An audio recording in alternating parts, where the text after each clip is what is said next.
Bismillahirrahmanirrahim. Assalamualaikum warahmatullahi wabarakatuh. Bagaimana kabarnya pagi hari ini? Alhamdulillah, pada pagi hari ini kita semua masih diberi kenikmatan kesehatan yang sungguh luar biasanya sekali sama Allah Subhanahu wa taala, dan semoga untuk kegiatan pada pagi hari ini kita semua akan mendapatkan kelancaran, kemudahan serta mendapat ilmu yang barokah manfaat fid dini wad dunya wal akhirah. Amin amin ya rabbal alamin. Baiklah anak-anakku sekalian, pada kesempatan hari ini kita akan belajar atau Pak Kiram akan menjelaskan pelajaran Al-Quran Hadis dengan materi hukum bacaan mad wajib mutasil dan mad jaiz munfasil. Hukum bacaan mad wajib mutasil dan mad jaiz munfasil.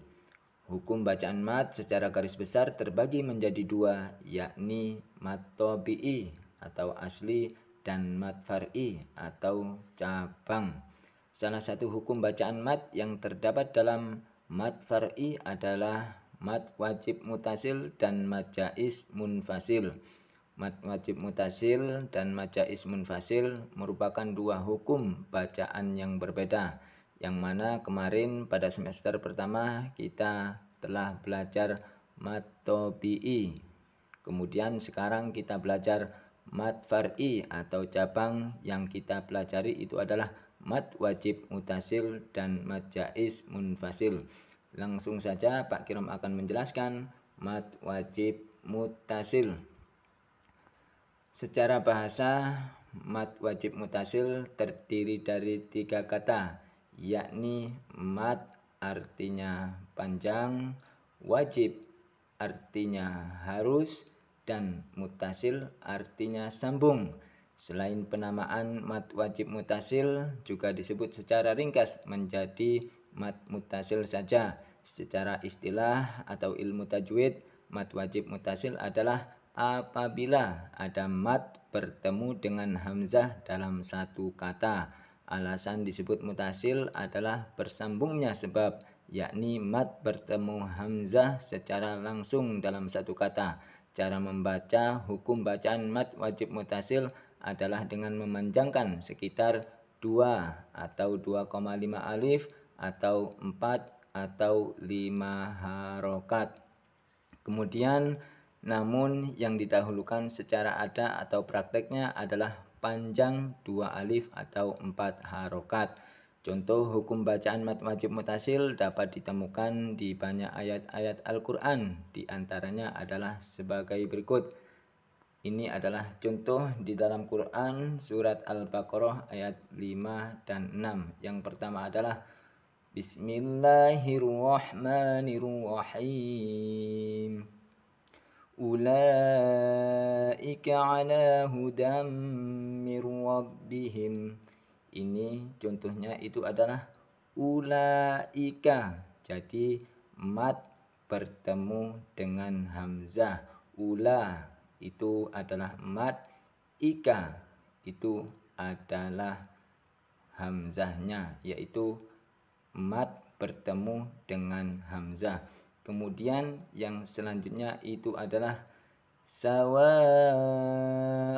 alaihim. Jadi contohnya itu adalah pada kalimat sawaun. Jadi sawa itu adalah mad, kemudian itu adalah hamzah. Jadi mad bertemu hamzah itu disebut mad wajib mutasil, yang mana mad wajib mutasil seperti apa yang Pak Kiram jelaskan tadi itu adalah apabila ada mad bertemu dengan hamzah dalam satu kata. Kemudian yang selanjutnya itu adalah mengapa mad wajib mutasil dibaca panjang. Alasan mengapa ketika ada mad bertemu hamzah dibaca panjang karena huruf mad itu bersifat lemah dan samar, sedangkan huruf hamzah kuat dan sulit. Maka dari itu dipanjangkan agar memudahkan dalam pengucapan huruf hamzahnya. Mengapa ada tambahan kata wajib dalam hukum mad wajib mutasil?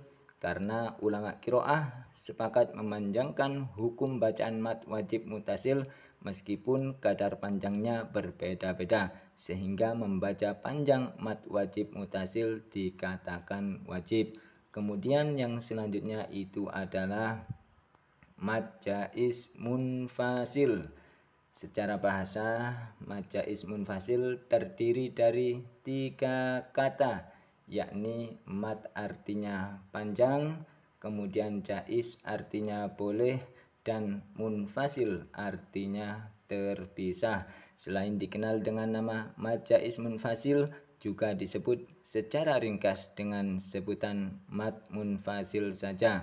Secara istilah ilmu tajwid, mad jaiz munfasil adalah apabila ada mad bertemu dengan hamzah di lain kata. Dinamakan munfasil atau terpisah karena sebabnya atau mad bertemu hamzah tidak langsung bertemu dalam satu kata. Cara membaca hukum bacaan mad jaiz munfasil adalah memanjangkan sebagaimana panjang bacaan mad wajib muttasil, yakni sekitar 2 atau 2,5 alif atau 4 atau 5 harokat. Contoh hukum bacaan mad jaiz munfasil juga banyak ditemukan di dalam Al-Quran. Beberapa di antaranya adalah sebagai berikut, yang mana contoh ini terdapat dalam Quran surah Al-Baqarah ayat 4 dan ayat 7. Bismillahirrahmanirrahim. Bima unzila. Jadi di sini adalah bima, mad bertemu dengan hamzah secara terpisah. Jadi kalau mad wajib muttasil itu secara langsung atau dalam satu kata, kalau mad jaiz munfasil itu terpisah. Jadi perbedaannya adalah sambung dan berpisah. Kemudian contoh selanjutnya itu adalah wa ala absarihim. Di sini maksudnya itu adalah wa ala. Jadi mad bertemu dengan hamzah dalam kalimat yang berbeda atau secara terpisah. Ini adalah contoh dari bacaan hukum mad jaiz munfasil. Terdapat tambahan kata jaiz di hukum bacaan mad jaiz munfasil. Jaiz artinya boleh. Dinamakan jaiz karena ulama qiraah berbeda dalam memanjangkan mad jaiz munfasil atau tidak memanjangkannya. Disebut munfasil karena sebabnya terpisah atau tidak berada dalam satu kata. Oleh karena itu, jika dilihat dari tulisan bersambung atau tidaknya. Baiklah anak-anakku sekalian, mungkin cukup sekian apa yang bisa Pak Kirom sampaikan. Kurang lebihnya Pak Kirom mohon maaf yang sebesar-besarnya. Semoga pembelajaran pada pagi hari ini bisa membawa berkah dan manfaat bagi kita semua, khususnya bagi kita sendiri, keluarga, masyarakat, nusa dan bangsa. Baiklah anak-anakku sekalian, akhirul kalam, ihdinas siratal mustaqim. Wassalamualaikum warahmatullahi wabarakatuh.